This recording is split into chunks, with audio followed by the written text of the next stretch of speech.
नमस्कार दोस्तों, आपका स्वागत है हमारे यूट्यूब चैनल डिक्टेशन क्लब में। अगर आपको हमारे वीडियो पसंद आते हैं तो वीडियो को लाइक कर दीजिए तथा हमारे चैनल को सब्सक्राइब कर दीजिए ताकि भविष्य में डलने वाले वीडियोस आप तक पहुंच सकें। आज का डिक्टेशन 100 शब्द प्रति मिनट की गति से दिया जाएगा, जो कि अगले 5 सेकंड में प्रारंभ होगा।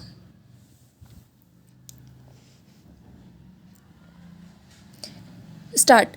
महोदय, मुझे इस बात का संतोष है कि राष्ट्रपति जी ने शिक्षा के बारे में अपने भाषण में इस वर्ष विशेष रूप से ध्यान दिया है।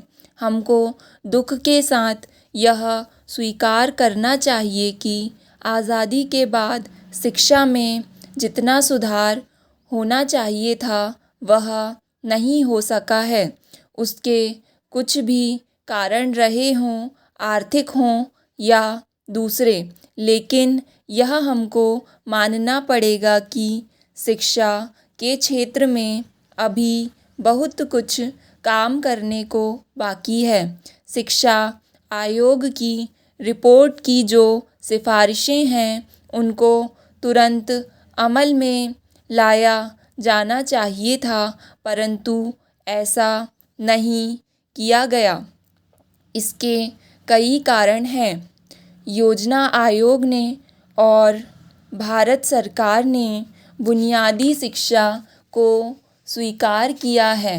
मैं यह कहना चाहता हूँ कि अब वह ज़माना नहीं रहा जबकि बुनियादी शिक्षा को सिर्फ कुछ ही क्षेत्रों में चलाया जाए, कुछ ही बेसिक स्कूल खोले जाएं और बाकी स्कूल पुराने ढंग से चलते रहें। भले ही हम उस तरह से शिक्षा ना चला सकें जिस तरह से सेवाग्राम में चलती रही है, फिर भी जो उसका बुनियादी सिद्धांत है कि उत्पादन के द्वारा शिक्षा देना, उसको संसार के सभी शिक्षा शास्त्री आज मानते हैं। Stop para. आज स्कूलों कॉलेजों की शिक्षा अच्छी नहीं है।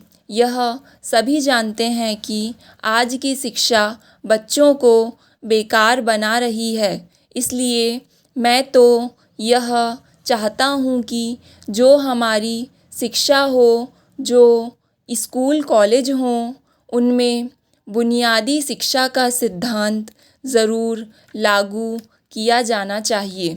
यह नहीं होना चाहिए कि कुछ बेसिक स्कूल खोले जाएं और बाकी सभी पुराने ढंग पर चलते रहें।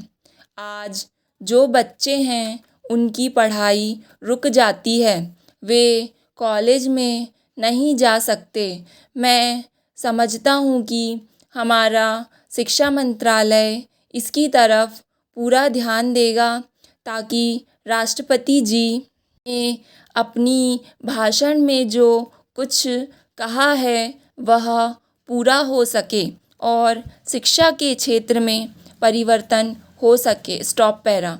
हम यह अक्सर कहते हैं कि जब नई सरकार आती है तो नया झंडा होना चाहिए, लेकिन मैं समझता हूँ कि नई सरकार के आने के साथ नई शिक्षा का आना भी बहुत ज़रूरी है।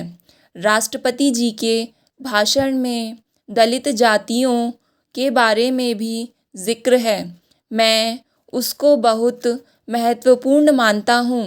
यद्यपि आज भारत स्वतंत्र है, लेकिन यदि हम हरिजनों की तरफ और जो आदिम जातियां हैं उनकी तरफ ध्यान नहीं देंगे तो सिर्फ सामाजिक ही नहीं, राजनीतिक उलझनों के खड़े होने का डर है। मुझे बहुत खुशी है कि गणतंत्र दिवस के अवसर पर दिल्ली में देश के कोने कोने से आदिवासी भाग ले रहे हैं। यह न केवल सांस्कृतिक दृष्टि से महत्वपूर्ण है बल्कि राजनीतिक दृष्टि से भी बहुत महत्वपूर्ण है।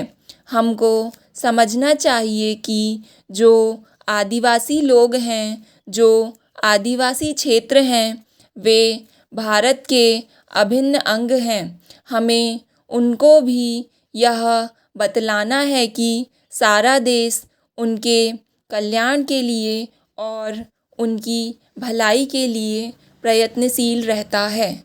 स्टॉप।